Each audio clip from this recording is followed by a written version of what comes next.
سب کو چن لیا. اللہ نے پوری کائنات میں سے حضرت آدم علیہ السلام کو چن لیا. اللہ نے پوری کائنات سے اسماعیل، اسحاق، یعقوب، یحییٰ، عیسیٰ، موسیٰ، اللہ اکبر، علیہ السلام اور محمد رسول اللہ صلی اللہ علیہ وسلم ان عظیم ہستیوں کو چن لیا. اب یہ میرا چناؤ تو نہیں ہے، آپ کا چناؤ تو نہیں ہے. کس نے چنا ہے؟ میرے رب نے چنا ہے. اللہ اکبر، اللہ اکبر. اور محمد رسول اللہ کی والدہ کو اللہ نے چن لیا پوری کائنات میں. فرمایا جس وقت محمد رسول اللہ پیدا ہوئے، فرمایا کیسر و کسرا کے مینار گر گئے، کیسر و کسرا کے مینار گر گئے اور پورے گھر میں روشنی پیدا ہو گئی. اور یہی نہیں بلکہ ایسی روشنی پیدا ہوئی دنیا اندھیرے میں، عرب اندھیرے میں، اور پوری دنیا کے اندر بے نوری پیدا ہوئی. اللہ سبحانہ و تعالیٰ نے محمد رسول اللہ کے ذریعے سے حدود کو توڑ دیا، جہالت کو ختم کر دیا. عرب کے اندر، عجم کے اندر، پوری دنیا. آج ہم یہاں پہ بیٹھے ہوئے ہیں، یہ آج ہم یہاں پہ بیٹھے ہوئے ہیں. اللہ کی قسم اس مسجد کے اندر نماز پڑھنے میں محمد رسول اللہ کی جو محنت ہے آپ کے تصور میں نہیں ہو سکتی. طائف کے میدانوں میں جب پتھر پڑے محمد رسول اللہ کو اور تکلیفیں دی، لوگوں نے گالیاں نکالی، بھرا بھرا رہا، تو فرشتہ آیا اور اللہ کے رسول اگر آپ کہیں تو ہم ان کے اوپر پہاڑ کو مسلط کروا دیں، آپ کہیں ہم آسمان کا وہ بالکل ٹکڑا ان کے اوپر کرا دیں. فرمایا اگر یہ ایمان نہیں لاتے نا تو ان کی نسلوں سے ایمان لائیں گے. پھر اللہ نے کیا کیا؟ طائف کے میدان میں سے محمد بن قاسم کو پیدا کیا.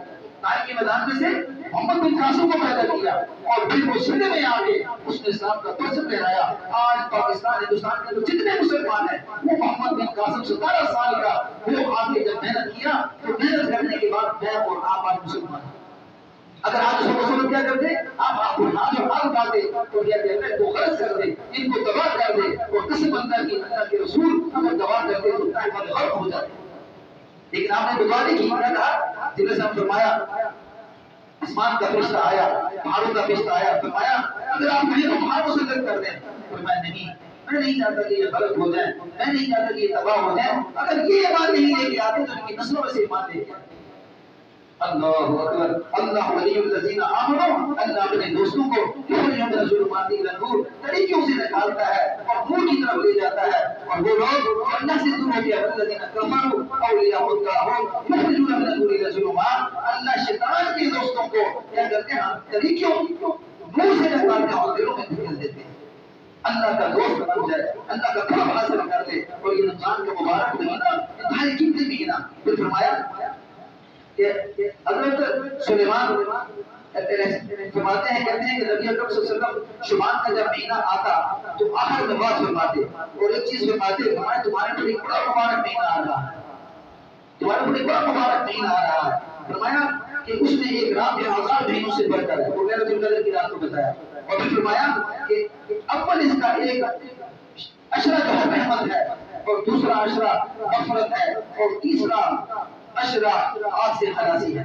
کیا پہلا عشرہ رحمت فرما دیا. فرمایا رحمت کیا؟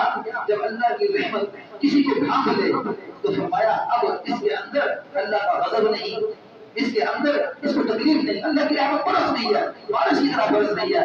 جیسے ہی انسان دیکھو گناہوں میں مبتلا ہوتا ہے، دنیا کے دھندوں میں پھنسا ہوتا ہے اور انسان دنیا کے کاموں میں لگا ہوا ہے، پہلے ہی روزہ شروع ہوا اللہ کی رحمت بارش کی طرح برسنا شروع ہو گئی. خود ہی دل کے اندر احساس پیدا ہو گیا کہ میں نے اپنے رب کو راضی کرنا ہے. ہر انسان کتنا ہی گناہ گار ہو، کتنا ہی گناہ گار ہو، لیکن دل کے اندر ایک احساس پیدا ہو جاتا ہے کیا ہے کہ اب میں نے اپنے رب کو راضی کرنا ہے. اب کیا ہوا؟ روزوں پہ لگ چکا، نماز پہ سارے سال کا بے نمازی، سارے سال کا بے نمازی. لیکن جیسے ہی کیا ہوا؟ روزے آئے دل نرم ہو گئے. دل میں کیا ہو گیا؟ اللہ کی رحمت برس چکی ہے، اللہ کا غضب دور ہو چکا ہے. اللہ یہ چاہتے ہیں کہ یہ بندہ میرے قریب آ جائے. اللہ نے دروازے کھول دیے، جہنم کے دروازے بند کر دیے کہ جہنم والے اعمال سے اس کا دل اٹھا جائے اور رحمت کی طرف سے ہو جاؤ. اللہ کی رحمت اس طرح برس رہی. ان رحمت اللہ قریب من المحسنین، بے شک وہ لوگوں اللہ کی رحمت محسنین کے قریب ہے، نیکوکاروں کے قریب ہے. آگے فرمایا کہ دوسرا بھی جب دوسرا عشرہ آتا ہے تو فرمایا مغفرت شروع ہو جاتی ہے. اب انسان کی اعمال کے لحاظ سے کوئی انسان بڑا نیک عمل کرنے والا ہوتا ہے، آگے پیچھے کے نظام میں کیا ہوتا ہے؟ نمازوں میں لگا رہتا ہے، ذکر اذکار میں لگا رہتا ہے. لیکن کچھ لوگ ایسے ہوتے ہیں جو دور ہوتے ہیں، تو فرمایا کیا کہ ان کو بھی اللہ توفیق دے دیتے ہیں، توفیق دے دیتے ہیں اور رمضان کی برکتیں اسے نصیب کرتے ہیں. تو وہ لوگ جو شروع سے عبادات میں لگے ہوئے ان کے دل پہلے ہی عشرے میں یعنی پہلے ہی 10 دن میں مغفرت شروع ہو جاتی ہے، اللہ کا غضب جو ہے ختم ہو جاتا ہے. اور پھر کیا آنکھ سے کھانسی ہو جاتی ہے. لیکن کچھ کمزور میرے جیسے آپ کے جیسے کیا ہوا کہ جناب ان کی کمزوریاں ہیں, ابھی اللہ سے معافی مانگتے ہیں, اے اللہ تو مجھے معاف کر, اے اللہ تو مجھے معاف کر دے. اللہ ان کی معافی پہ نظر کرتے ہیں, اللہ ان کی معافی پہ نظر کرتے ہیں. فرمایا کہ رمضان میں 4 کام لازمی کرو. ان میں سے ایک کام کیا کہ تم کلمہ طیبہ کی کثرت کرو. اب جب انسان کلمہ پڑھتا ہے لا الہ الا اللہ محمد رسول اللہ, لا الہ الا اللہ محمد رسول اللہ, اللہ تیرے سوا کوئی معبود نہیں, لا الہ الا اللہ محمد رسول اللہ, لا الہ الا اللہ, لا الہ الا اللہ, اللہ تیرے سوا کوئی معبود نہیں, لا الہ الا اللہ محمد رسول اللہ, اللہ محمد رسول اللہ, محمد اللہ کے رسول ہے. اب اس کی بار بار تقریر کرتا ہے, فرمایا یہ وہ ایمان ہے, یہ وہ ایمان ہے, یہی ایمان ابو جہل پہ پیش کیا گیا, یہی ایمان ابو لہب پہ پیش کیا گیا, یہی ایمان مشرکین مکہ پہ پیش کیا گیا. انہوں نے کیا کیا, لا نہیں کرنے والے. اب اس کی تجدید کر رہا ہے, اللہ میں نے پہلے بھی مانا ہے کہ اللہ تم ایک ہے, اللہ ابھی میں مانتا ہوں کہ اللہ تم ایک ہے, اور میں تصدیق کرتا ہوں کہ محمد رسول اللہ اللہ کے رسول ہے.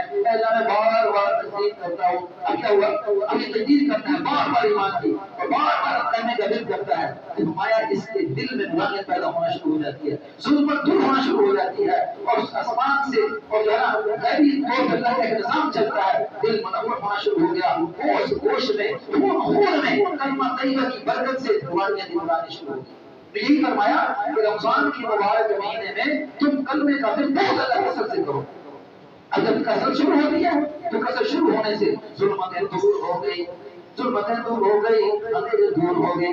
اگر انسان کو گناہ کرتا ہے, آگے پیچھے سے گناہ ہو جاتے ہیں, تو گناہوں میں اللہ نے فرمایا کہ 4 کام کرتے ہیں. ان میں سے پہلا کلمہ لا الہ الا اللہ محمد رسول اللہ پڑھتے رہا کرو, دن میں بھی اور رات میں بھی, چلتے پھرتے اٹھتے بیٹھتے اپنا وظیفہ بنا لو. اس لیے رمضان میں کتنے کام, 4 کام. اور پھر دوسرا کیا فرمایا, بے شک تم گناہ گار ہو, خطاکار ہو, تمہارا نبی تمہیں ایک چیز بتا گیا. فرمایا سب سے بہترین گناہ کرنے والا کون ہے, فرمایا وہ جو گناہ کرے توبہ کرے, وہ جو گناہ کرے توبہ کرے. اب ہم کیا کرو, استغفر اللہ کی کثرت شروع کر دو. استغفر اللہ, استغفر اللہ, اے اللہ تو مجھے معاف کر دے, اے اللہ تو مجھے معاف کر دے. استغفر اللہ ربی, استغفر اللہ ربی من کل ذنب واتوب الیہ, اے اللہ میرے سارے گناہوں کو تو معاف کر دے. لا الہ الا انت سبحانک انی کنت من الظالمین. پیغمبر یونس بولے, اللہ تیرے سوا کوئی معبود نہیں, تیری ذات پاک میں اپنی جان کو ظلم کر دیا, اے اللہ تو معاف کرنے والا ہے.